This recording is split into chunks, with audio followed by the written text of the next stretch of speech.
माध्यम से फरमा रहे हैं।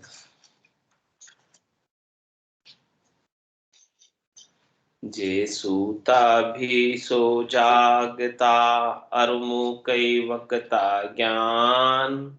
जिन राम भजन न चे करियो, मन की मेटी ग्लान। मन की मेटी ग्लान आन संशय नहीं बरते। भल काजी पंडित कोई नहीं, उनकी सर भरते। शुद्ध शापण चेतन वो ही जान सुजान। जे सूता भी सो जागता, अरुमु कई वक्ता ज्ञान। महाराज फरमाते कि राम भजन का पराक्रम कैसा है। राम भजन के पराक्रम से सूते हुए जागृत हो जाते हैं।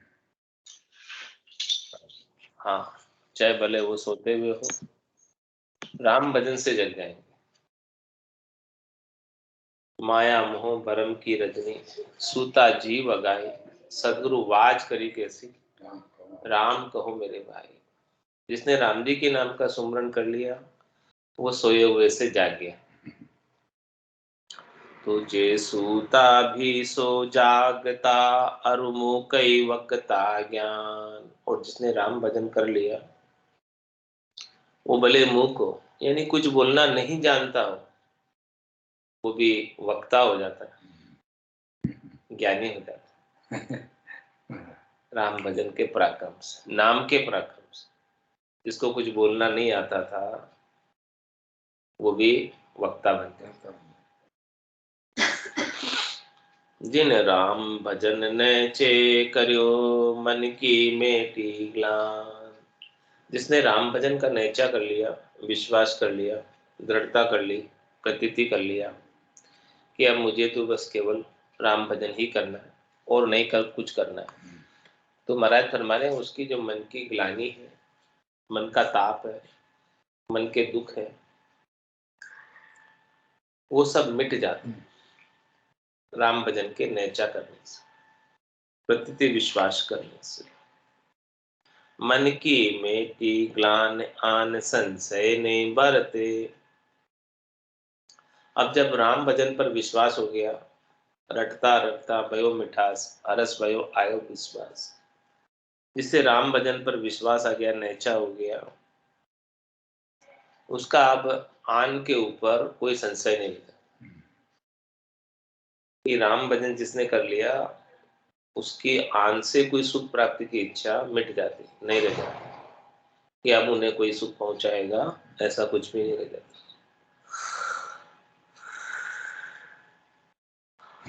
बल काजी पंडित कोई नहीं, उनकी सर भरते। महाराज चाहे भले काजी हो, पंडित हो, वो भी उनकी बराबरी नहीं कर सकते, वो भी उनकी सरबर नहीं कर सकते। किनकी? जो राम भजन करते। काजी और पंडित से भी ऊंचा स्थान है राम भजन करने वालों का। शुद्ध शापण चेतन वो ही जान सुजान। कौन? वही कौन? जो राम भजन करता है, उसका शुद्ध शापन, यानी वो शुद्ध सयाना है, समझदार है, और वही चेतन, वही सुजान है। जे सूता भी सो जागता, अरुमु कई वक्ता ज्ञान। भले सोते हो, राम भजन किया तो जाग गए, और भले मूक हो, कुछ बोलना नहीं जानते हो, राम भजन किया तो सब बोलना आ गया, कुछ बाकी नहीं रह गया। ऐसा महाराज पांचवें प्रकरण में विश्वास बोध के ऐसा ज्ञान की बात बता रहे, राम भजन के पराक्रम की बात बता रहे, अद्भुत विलक्षण बात बता रहे। सो ज्ञान वैराग लक्ष्य आगे कहेंगे। विचार त्याग पतिव्रत कयो, नैचो दृढ़ तार। कहूं ज्ञान वैराग लक्ष्य, सो सुन आगे सार। अब जो ज्ञान वैराग की बात है, उसके लक्षण है, वो महाराज खास बात बता रहे, सार की बात बता रहे कि तीसरी विश्वास बोध, आत्म शोध, पतिव्रत एक तार, नैचे निरूपण नाम शब्द 396 पंचमा प्रकरण संपूर्ण हुआ। अब छठा प्रकरण आरंभ हो गया। तो छठे प्रकरण में ज्ञान का स्वरूप क्या है बता रहे, ज्ञान वैराग्य की बात बता रहे। तो ज्ञान का स्वरूप बता रहे कि ज्ञान का स्वरूप कैसा है। ज्ञान कहते किसे? चंद जमपाल में महाराज फरमाने ज्ञान का स्वरूप, सच्चा स्वरूप क्या है ज्ञान का?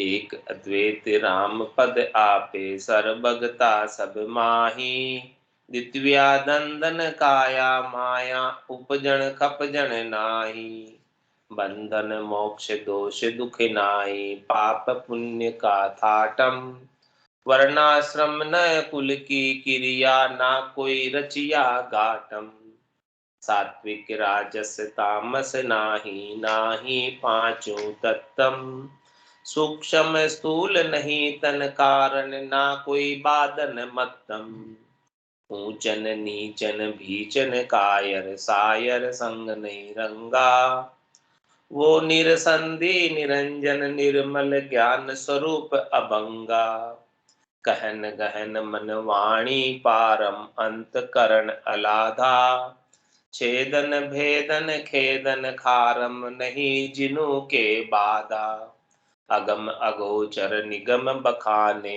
जाने नहीं गति सारी, आप की बुद्धि अनुमाना कहे महापद भारी, शंकर शेष कहे सनकादिक नारद नेति उचारा, और पुराण शास्त्र सारा कह थके विचारा, ताते एक अमर पद साचा राम निरंजन स्वामी, रचना रचीस सब ही काची भजो राम गण नामी, आत्म रूप भजे परमात्म अंतर में इक सारम, अण आत्म सब बाज पसारो ताको करो प्रहारम। कैसा अद्भुत महाराज ने ज्ञान का स्वरूप बताया कि जिनको ज्ञान प्राप्त हो गया उनका व्यवहार इस संसार के अंदर कैसा होना चाहिए। व्यवहार देख लो, ज्ञान में प्राप्त करके तो हम व्यवहार देख लो, काटो मिला लो। वही बात महाराज बता रहे, ज्ञान का स्वरूप जिसे सच्चे ज्ञान का बोध हुआ है उसका व्यवहार कैसा। आप आपको मालूम कर लो, आप आपको ज्ञान मालूम हो जाए। हाँ, एक अद्वैतम राम पद आपे सर्वगता सब माही। क्या है? एक अद्वैत राम पद आपे, जो राम जी का पद है वो अद्वैत है। अद्वैत यानी अद्वितीय है, दूसरा कोई नहीं है उसके समान, उसके कंपैरिजन में, उसके तुलना में, उसकी बराबरी में, उसके सरबर में कोई नहीं है। राम जी का पद ही सबसे ऊंचा है, सबसे श्रेष्ठ है, सबसे नीका है, उसकी बराबरी में तुलना में कोई है नहीं। एक, और वो एक ही है, ओनली वन। इसीलिए इसे केवल्य कहते हैं। केवल, केवल, ओनली वन, बस वही है, दूसरा नहीं कोई केवल। एक अद्वैत राम पद आपे सर्वगता सब माही। और वो जो राम जी है ना, वो जो अद्वैत है, एक ही है, वो सबके अंदर समान रूप से विद्यमान है, सर्वगता सब माही। वो राम जी सर्वज्ञ है, यानी कोई भी जगह एक सुई की नोक के बराबर जगह भी ऐसे राम जी के बिना खाली नहीं। राम सर्वज्ञ भरपूर है, व्यापक समेत हो, ये सर्वज्ञता होती राम जी की। और जिसने ऐसे राम जी के पद को प्राप्त कर लिया वो भी सर्वज्ञ हो गया। द्वितीया नंदन काया माया उपजन खपजन नाही। क्या कह रहे? जिसने इस राम जी के पद को प्राप्त किया है उसका द्वैत भाव, द्वंद, काया और माया, उपजना और खपना सब मिट गया, कोई नहीं बचा। न तो वो जन्म में आता है न मरण में आता है, न ऐसे राम जी जन्म में आते हैं न ऐसे राम जी मरण में आते हैं। जब राम जी जन्म और मरण में नहीं है तो जो आत्मा ऐसे राम जी को प्राप्त हो जाएगी ऐसे राम जी के पद को प्राप्त हो जाएगी। वो क्यों आएगी जन्म मरण? उनमें जाकर मिल गई, बूंद सागर में जाकर मिल गई, तो फिर वापस क्यों आएगी? तो द्वितीया नंदन काया माया उपजन खपजन नाही, बंधन मोक्ष दो दोष दुख नाही, पाप पुण्य का थाटम। क्या कह रहे हैं? वो जो राम जी का पद है वो बंधन से परे है और मोक्ष से भी परे, दोनों से परे।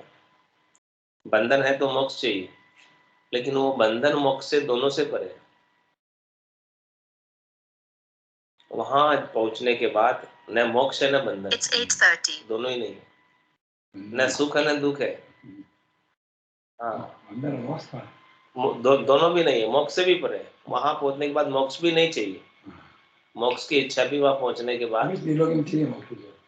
हाँ, त्रिलोकी में मोक्ष की इच्छा, वहां पहुंचने के बाद। हाँ, बंधन भी नहीं है, मोक्ष भी नहीं है, वहां कुछ भी नहीं है। जब तक त्रिलोकी में हो, जब तक त्रिलोकी में हो तब तक मोक्ष चाहिए, लेकिन जो वहां पहुंच गया वो तो मोक्ष की इच्छा भी नहीं करता। जिसने उस पद को प्राप्त कर लिया उसकी तो मोक्ष प्राप्त करने की इच्छा भी मिट जाती है कि अब तो मुझे मोक्ष भी नहीं चाहिए, क्योंकि मिल गया, होना था सो हो गया। सूरत शब्द का जो संत दास इस दे था, नहीं अर्थ नहीं सो।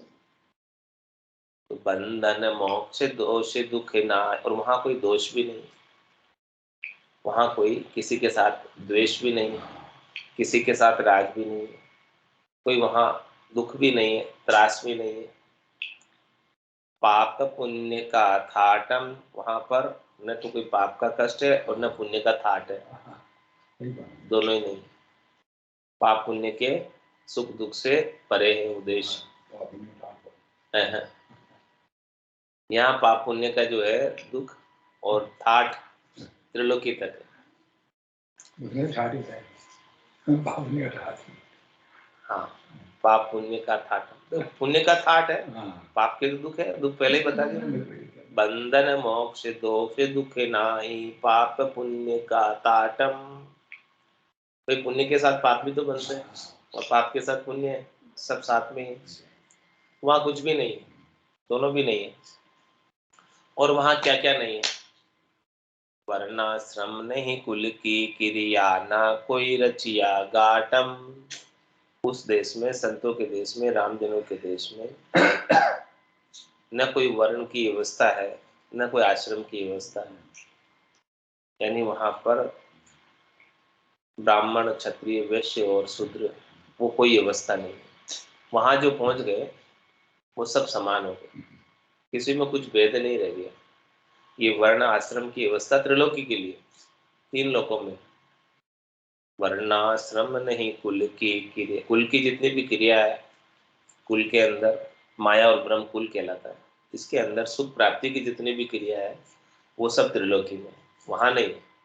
वर्णाश्रम नहीं कुल की क्रिया, ना कोई रचिया गाटम। वहां पर कोई रचा हुआ गाट नहीं, यहाँ पर तो सब रचे हुए, बनाए हुए, गढ़े हुए।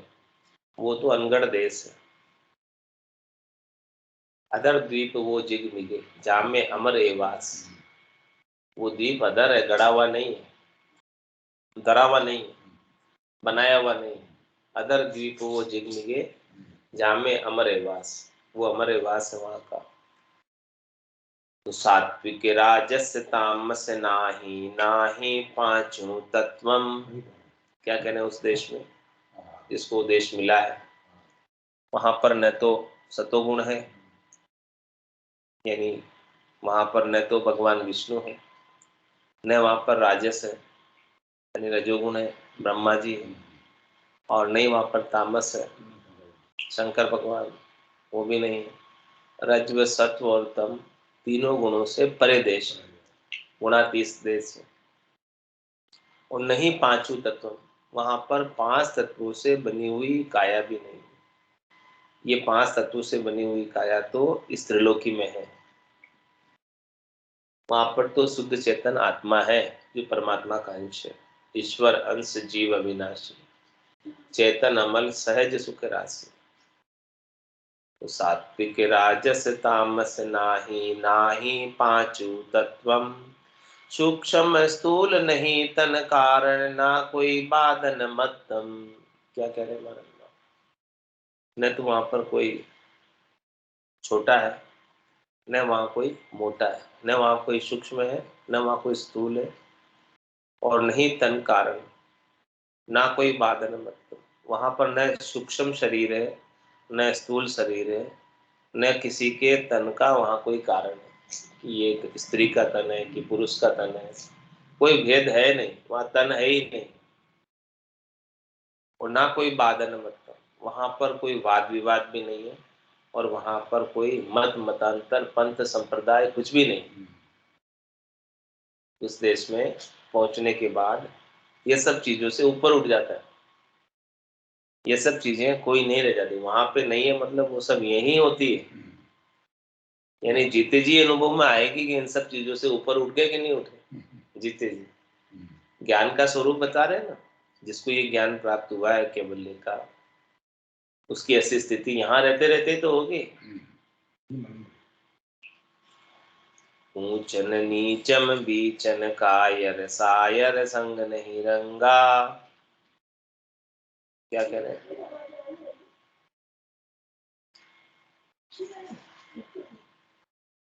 ऊंचन नीचन बीचन कायर, सायर संग नहीं रंगा। क्या कह रहे हैं? वहां पर न कोई ऊंचा है, न कोई नीचा है, न वहां किसी का डर है,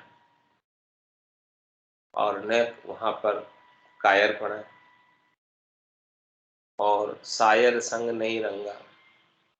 ऐसा वो सुन सागर है जिसका कोई रंग भी नहीं है। कोई क्या सफेद रंग का है, कोई क्या पीले रंग का है, कोई नीला हरा, कोई रंग नहीं है, काला, कोई भी रंग नहीं। वो अरूपी बाग है, अरूपी देश है, अरूपी है सब, रंग और वर्ण से बिल्कुल परे है, अलग है। वो निरसंधि निरंजन निर्मल ज्ञान स्वरूप अभंगा। वो निरसंधि है। निरसंधि का क्या तात्पर्य? किसी से जुड़ा हुआ नहीं, संधि होकर नहीं बना है। जैसे सुख के साथ दुख जुड़ा हुआ है, दिन के साथ रात जुड़ी हुई है, दोनों की संधि है। दिन और रात की संधि है, सुख और दुख की संधि है। सुख जहाँ दुख, दिवस जहाँ रजनी, जहाँ जन्म जहाँ मरण। ज्ञान विचार गुरा का देखो काल पास के ऊपर। जन्म और मरण की संधि है कि जहाँ जन्म हुआ है वहां मरना पड़सी, या जन्म हुआ वहां मरनो पड़सी, ऐसी वो संधि है इसकी। तो लेकिन महाराज कह रहे हैं वो चौथा पद निरसंधि है। निरसंधि यानी वो निरपेक्ष है, अलग है बिल्कुल, दो का जोड़ा नहीं वहां पर। यहाँ तो त्रिलोकी में सबका जोड़ा है, सुख के साथ दुख का जोड़ा है, दिन के साथ रात का जोड़ा है। ऐसे वहां नहीं। निरसंधि निरंजन निर्मल, वो निरंजन है, वहां कोई अंजन नहीं, शरीर नहीं है, और निर्मल है, वहां कोई मल नहीं है, विकार नहीं है। यहाँ तो सब शब्द रूप रस गंध स्पर्श के मल विकार। ज्ञान स्वरूप अभंगा। वो देश कैसा है? चौथा देश संतों का देश। हाँ, ऐसा देश है अजब निराला, बिना शशि भान हो तुझा। हाँ, ज्ञान स्वरूप अभंगा, वो ज्ञान स्वरूप देश है, और अभंग है। अभंग का तात्पर्य भंग नहीं होता, यानी उसका नाश नहीं होता। वो महाप्रलय में नहीं समाता। ये त्रिलोकी तो महाप्रलय में समा जाती है, लय हो जाती है, लेकिन वो देश वैसा का वैसा रहता है, इसीलिए उसे अभंग कहा है। कहन गहन मन वाणी पारम अंत करण अलाधा। क्या करें? कहने में गहने में मन और वाणी से पार है वो देश। यानी कहने में नहीं आता, पकड़ने में नहीं आता, मन की पहुंच वहां तक नहीं है, और वचनों की पहुंच वहां तक नहीं है। वचन उस देश को कहकर नहीं बता सकते। वचनों की हाजत नहीं है, मुख की हाजत नहीं है कि उस देश की बात को पूर्णतया बता सके। थोड़ी बहुत बता देंगे, लेकिन पूर्णतया कोई वर्णन करना चाहे उस देश का तो नहीं कर पाता। कहन गहन मन वाणी पारम अंत अंतःकरण अलाधा। अंतःकरण किसे कहते हैं? अंतःकरण के क्या क्या घटक है? एक तो बाह्यकरण, एक अंतःकरण। बाह्यकरण तो बाहर की जो 5 ज्ञानेंद्रियां हैं, 5 कर्मेंद्रियां, वो बाह्यकरण है। और अंतःकरण कौन है? मन है, बुद्धि है, चित्त है, अहंकार है, ये अंतःकरण है। इन सब का 5 प्राण और मन बुद्धि चित्त अहंकार, ये 9 तत्लिंग शरीर है, ये सूक्ष्म काया है, ये अंतःकरण है पूरा। तो महाराज हमारे अंतःकरण अलाधा, वो देश जो है ना, इस अंतःकरण से नहीं लगता। अंतःकरण से कोई खोजना चाहे तो भी नहीं मिलता। ये कह रहे भाई, हाँ नहीं मिलेगा। न मन की पहुंच है वहां पर, न बुद्धि की पहुंच है, न चित्त की पहुंच है, न अहंकार की पहुंच है। मन बुद्धि चित्त अहंकार से अलग है वो देश, ये कोई वहां नहीं पहुंचते। अंतःकरण से कोई खोजना चाहे तो नहीं खोज सकता उस देश को। मन की पहुंच भी त्रिलोकी में ही है, चित्त की पहुंच भी त्रिलोकी में ही है, बुद्धि की पहुंच भी त्रिलोकी में, उस देश तक बुद्धि भी नहीं जाती।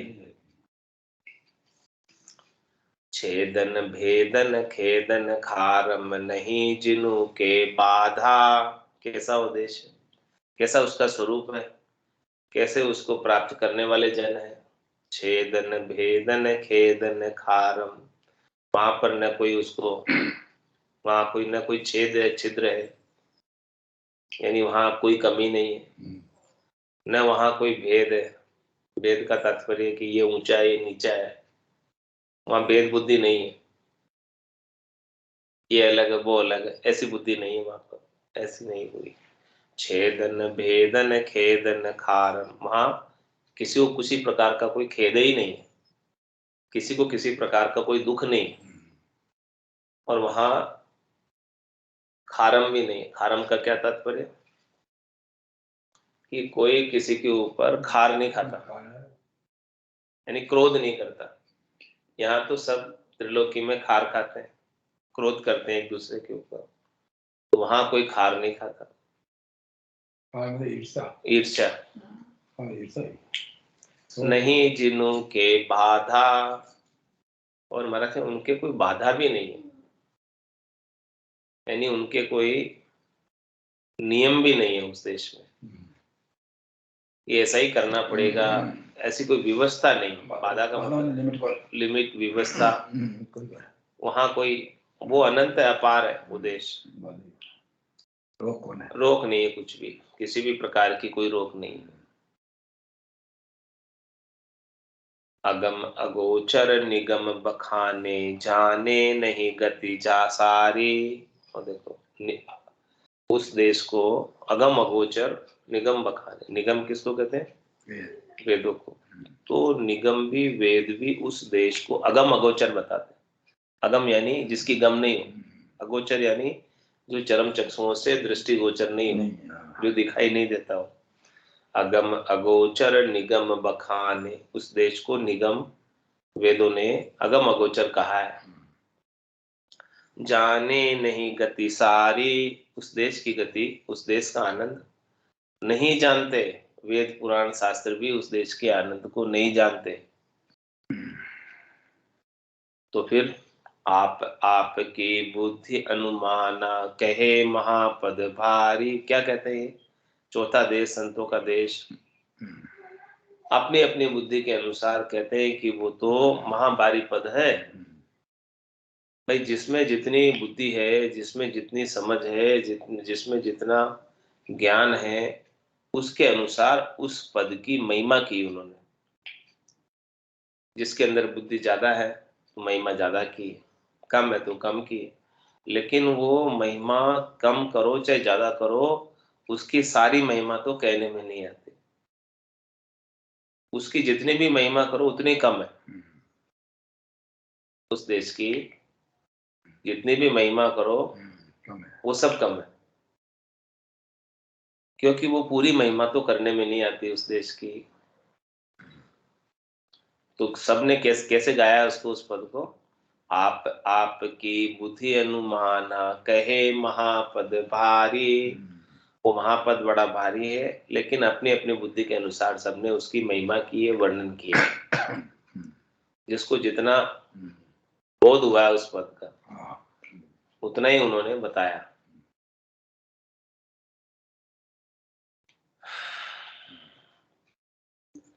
शंकर शेष कहे सनकादिक नारद ने उचारा।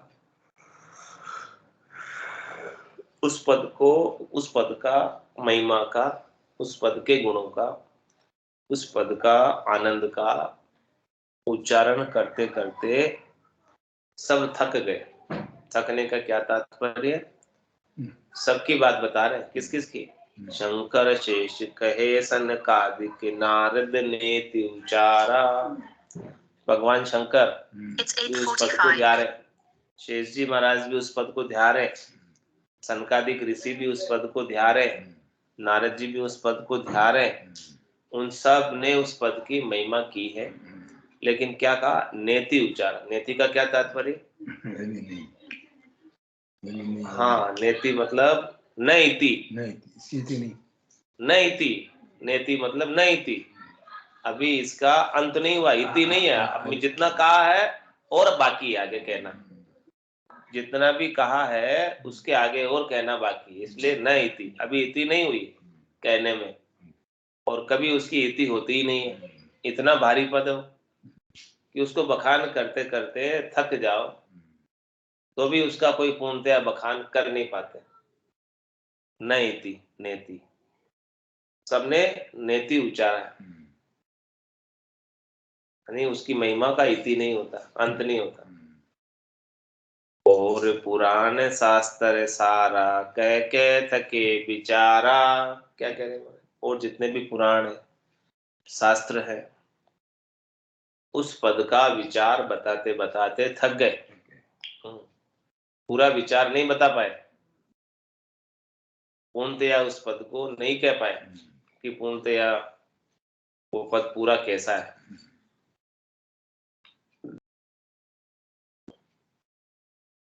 ताते एक अमर पद साचा राम निरंजन स्वामी। इसलिए महाराज क्या कह रहे हैं?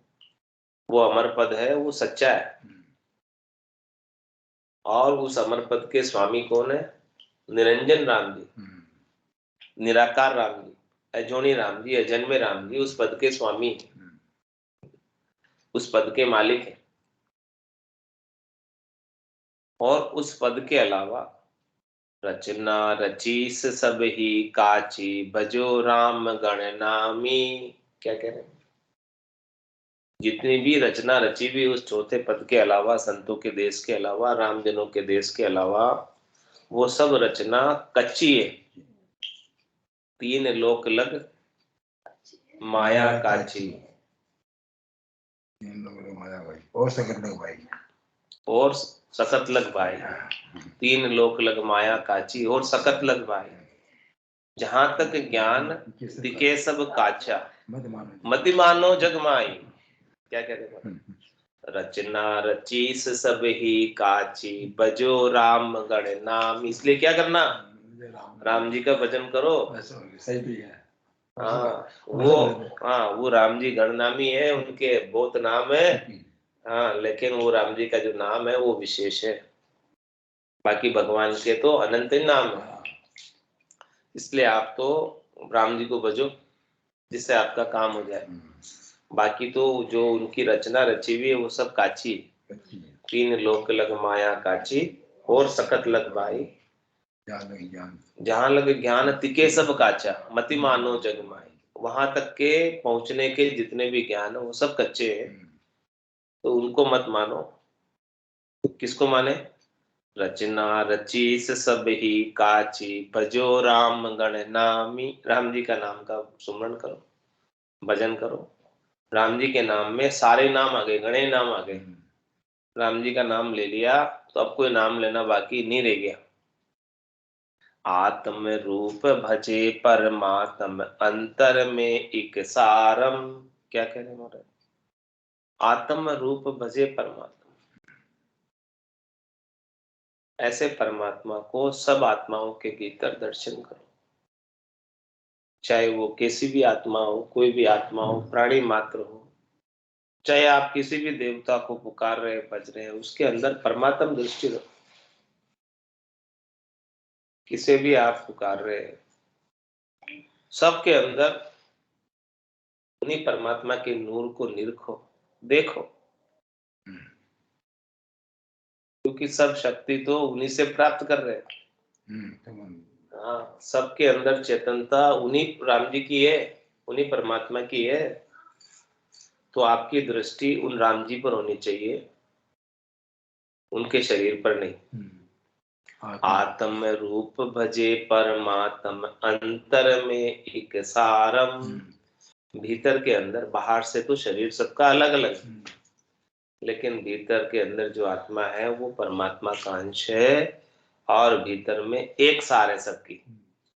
अंतर में एक सारम, अंतर के अंदर सबकी आत्मा एक सार है, नहीं एक जैसी। वो राम जी का ही अंश है सबके अंदर, दूसरी है नहीं कोई। तो सारी भेद दृष्टि को मिटाकर केवल और केवल राम जी ही दिखाई दे, यही आरती, यही पूजा। राम बिना दर से नहीं दूजा। अण आत्म सब बांझ पसारो, ताको करो परिहारम। क्या कह रहे? आत्म राम जी है, और अनात्म क्या है? जो आत्मा से भिन्न है, वो सब अनात्म। आत्मा से भिन्न क्या है? प्रकृति आत्मा से भिन्न है, शरीर आत्मा से भिन्न है, स्थूल शरीर आत्मा से भिन्न है, सूक्ष्म शरीर आत्मा से भिन्न है, कारण शरीर आत्मा से भिन्न है, महाकारण शरीर आत्मा से भिन्न है। ये सब जो है पसारा है प्रकृति का।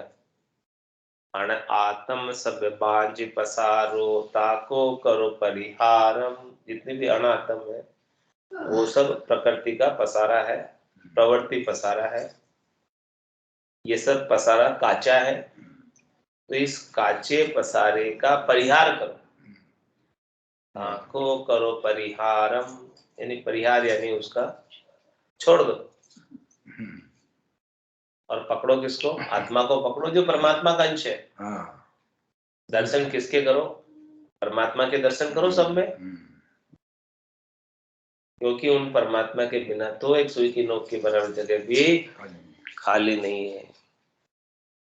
तो महाराज कह रहे हैं कि ऐसे प्रकृति का जो पसारे का परिहार कैसे करें?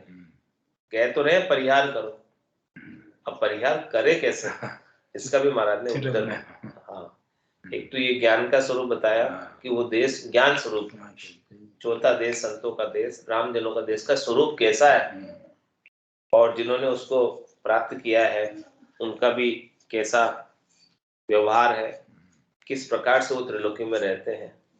आसन हमारा गगन मंडल में, रहूं जगत के माई, मेरे को मेरा जन जाने, ओरा को गमना है। तो अब ये जो पसारे का, प्रवृत्ति पसारे का परिहार कैसे करें, इसका महाराज उत्तर दे रहे। आत्म ज्ञान उदय भया, अण आत्म धर्म बिलाय। जैसे अरक उद्योत से शशि उड़गन छिप जाए, शशि उड़गन छिप जाए किरण अणभो पर कासे। ऊंच नीच दिन धाम भरम को तिमिर विनासे। राम चरण आनंद नित बरण कयो नहीं जाय। आत्म ज्ञान उदय भया, अण आत्म धर्म बिलाय।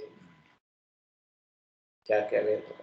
जिसके घट के भीतर आत्म ज्ञान उदय हो गया, इस आत्मा का साक्षात्कार हो गया, आत्मा के सत्स्वरूप का बोध हो गया, आत्मा के सच्चे स्वरूप आनंद स्वरूप का जिसके घट के भीतर बोध हो गया, तो आत्म ज्ञान उदय भया, अण आत्म धर्म बिलाय। आत्म ज्ञान उदय होने से पहले ये जीवात्मा अनात्म धर्म में लगी हुई थी।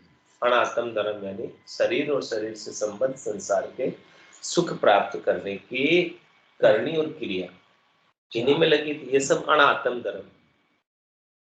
आत्म धर्म तो एक ही है, जो परमात्मा को मिला दे, वो आत्म धर्म है, केवल ज्ञान। तो आत्म ज्ञान उदय भया अण आत्म धर्म बिलाय, अण आत्म धर्म विलायमान हो जाते हैं। जैसे ही सच्चा ज्ञान मिलता है, पूर्ण ज्ञान मिलता है, सद्य सुख प्राप्त होता है, हमेशा हमेशा आनंद प्राप्त हो जाता है, तो क्षणिक और नाशवान सुख प्राप्त करने की इच्छा समाप्त हो जाती है, विलायमान हो जाती है। तो आत्म ज्ञान उदय भया अण आत्म धर्म बिलाय, कैसे विलायमान हो जाती है, दृष्टांत देकर समझा रहे महाराज। जैसे अरक उद्योत से शशि उड़गन छिप जाए, जैसे सूर्य के उदय होने पर चंद्रमा और तारे छिप जाते हैं। शशि उड़गन छिप जाए किरण अणभो प्रकाशे, वो सूर्य की जो किरण है वही अणुवे का ज्ञान है। उसका प्रकाश जैसे ही इस मंड में फैलता है वैसे ही तारे छिप जाते हैं, चंद्रमा भी छिप जाता है, कुछ दिखाई नहीं देता। ऐसे अणुवे ज्ञान का प्रकाश जब घट में फैलता है तो अण आत्म जितने भी धर्म थे, जिसको पहले निभा रहा था, शरीर और शरीर से संबद्ध संसार से सुख प्राप्ति के करनी और क्रियाओं के सारे धर्म विलायमान हो जाते। ऊंच नीच दिन धाम भरम को तिमिर बिनासे, महाराज माने कि देखो ऊंच नीच जितने भी थे, छोटे मोटे, ऊंच नीच का मतलब, और दिन धाम भरम को तिमिर विनाश, दिन धाम यानी जैसे ही दिन उदय हुआ तो वो रात्रि रूपी अंधकार मिट जाता है। वैसे ही महाराज फरमा रहे हैं कि ज्ञान का सूर्य उदय हुआ घट के भीतर तो भ्रम का अंधकार मिट जाता है। और फिर ये मिटने के बाद कैसी स्थिति वो बता रहे, राम चरण आनंद नित्य वर्ण कयो नहीं जाए, हमेशा आनंद बना रहता है, उसका वर्णन कहने में नहीं आता। इतना आनंद है, कह कर नहीं बता सकते कितना आनंद है। आत्म ज्ञान उदय भया अण आत्म धर्म बिलाय, षोडश चंदा उगवे तोई रजनी नहीं जाय, राम चरण रवि के उदय सहज ही जाय बिलाय, सहज ही जाय बिलाय तिमिर कोई रहन न पावे, यो उदय ज्ञान पर काश भरम का भय मिट जावे, राम भजन निर्भय करे मन न चलता पाए, षोडश चंदा उगवे तोई रजनी नहीं जाए। महाराज मरे कि एक चांद की क्या चले, 16 चांद कोई चला दे, 16 चांद कोई उगा दे, 16 चांद उग जाए तो भी महाराज कह रहे हैं कि रात नहीं जाएगी। 16 चांद के उग जाने से भी रात रात ही रहेगी, रात का दिन नहीं हो जाएगा। इसीलिए महाराज कहते हैं कि राम भजन के अलावा 16 प्रकार की करनी क्रिया कर लो तो भी भ्रम नहीं मिटेगा। करोड़ जतन लख जापता 5 बस नहीं हो, लिव लाग्या सुखराम के सहज ही सब बस। षोडश चंदा उगवे तोई रजनी नहीं जाय, राम चरण रवि के उदय सहजा ही जाय बिलाय। और जैसे सूर्य उदय होता है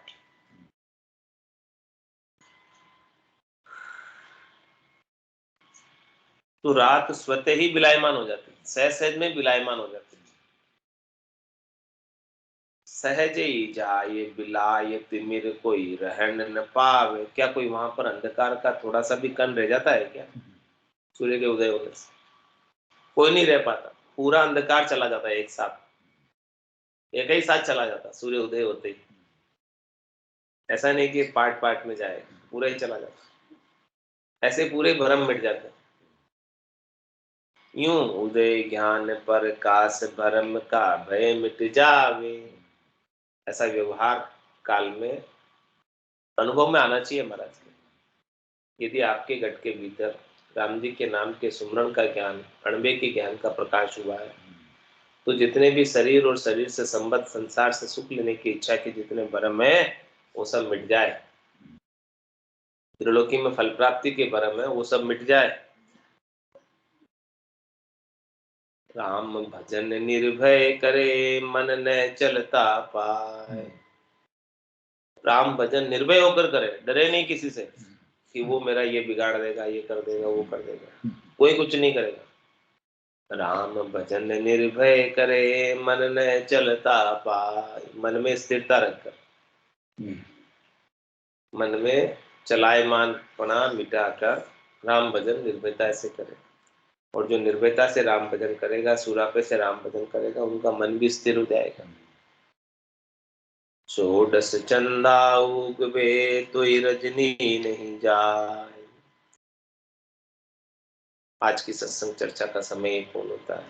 वाणी को विराम देते हुए बोलो राम सद्गुरु देव जी महाराज दिन्य हो परम दयाल सद्गुरु सुखराम जी महाराज, स्वामी जी श्री रामचरण जी महाराज दिन्य हो। आनंद श्री स्वामी जी श्री रामचरण जी महाराज के ज्ञान सत्स्वरूप भगवान ने दिन्य हो। केवली भगवंता ने दिन्य हो। जीवा तारण जहाज में मोक्ष के मालिका ने अनंत कोटि संतान राम सभा में राम राम सा सभा ने राम राम सा सब सत्संगिया ने संता ने राम राम सा। मनाने के भाव पा जाएगा।